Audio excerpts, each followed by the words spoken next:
안녕하세요. 형사법 26번째 시간입니다. 자, 벌써 26번째 시간을 맞이하고 있네요. 오늘도 23년도 1차 경찰 공무원 시험 문제 풀어보려고 하고요. 형법 중에서도 드디어 국가적 법익에 관한 죄를 여러분과 함께 공부해 보도록 하겠습니다.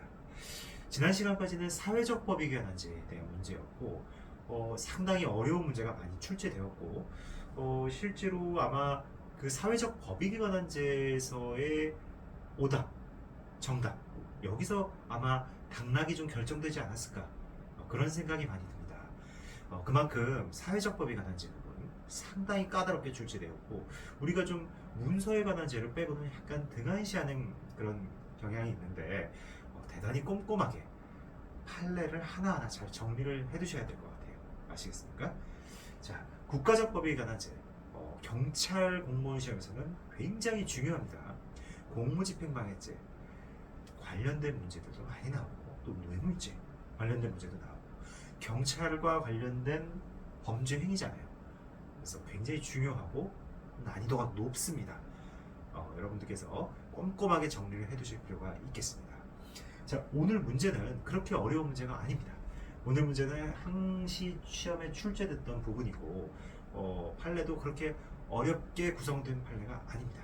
따라서 오늘 문제는 가볍게 풀고 넘어가도록 하겠습니다. 자, 공무방해에 관한 이제 설명 중 가장 적절하지 않은 것을 보고 있네요. 자, 메모를 켜고 한번 살펴볼게요. 자, 1번입니다. 1번 지문이에요. 적절하지 않은 것. 자, 1번 지문. 형법 제136조에서 정한 공무집행방해죄는 직무를 집행하는 공무원에 대하여 폭행 또는 협박한 경우에 성립하는 범죄로서 구체적으로 직무집행의 방해라는 결과가 발생할 것을 요구하지는 않는다. 맞습니다. 추상적 위헌범이죠. 공무집행방해죄는 추상적 위헌범, 즉 직무집행의 방해라는 결과가 발생할 것을 요하지 않는다라는 거예요. 아시겠습니까? 대단히 많이 출제되는 부분이고 추상적 위헌범으로서 너무나 대표적인 범죄이기 때문에 여러분들께서 잘 기억해 두시면 좋을 듯합니다. 그 다음에 이제 두 번째 문제입니다. 두 번째 문제도 시험에 상당히 많이 출제됐어요.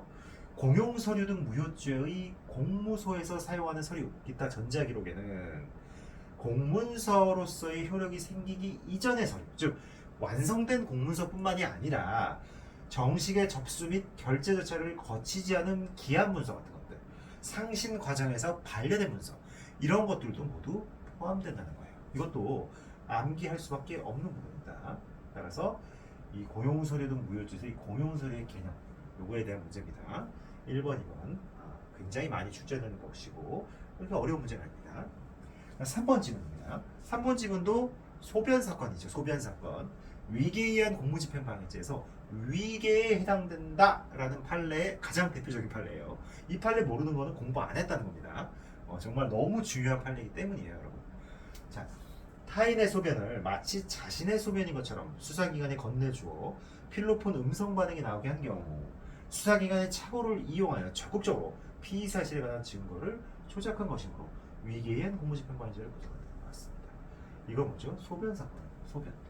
이 소변을 내 소변인 것처럼 다른 사람 소변을 내 소변인 것처럼 이거는 수사기관이 아무리 진실되게 충실하게 분석하고 연구한다 하더라도 충실 의무를 다한다 하더라도 이거는 도저히 알아낼 수가 없는 거예요. 속을 수밖에 없는 거란 얘기죠. 따라서 이런 경우에는 위계에 의한 공무집행방해죄를 구성한다. 이런 내용입니다.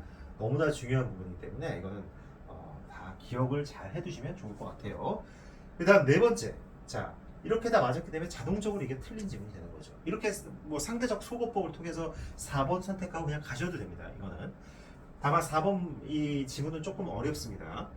자, 시험에 그렇게 많이 출제된 부분은 아니고 또 여러분들이 잘못 판단할 수 있는 부분이에요.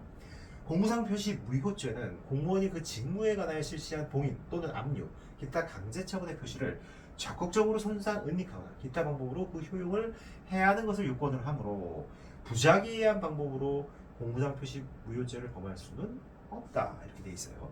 아니죠.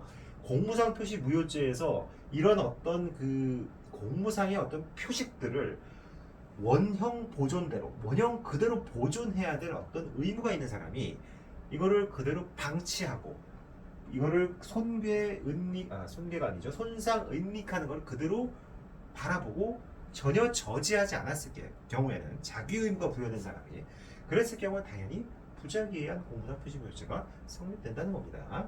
그래서 이거는 틀렸다. 답은 4번이 되겠죠.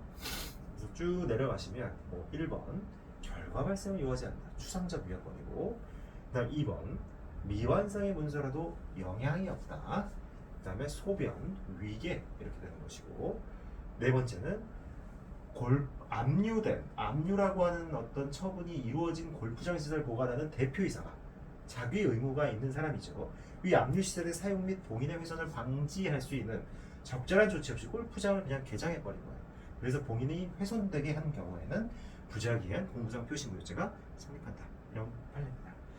네, 그래서 이 문제 대단히 어려운 문제는 아니었고 쉬운 문제였어요.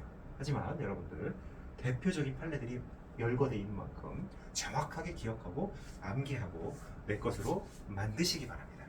오늘 수고 많으셨습니다. 감사합니다.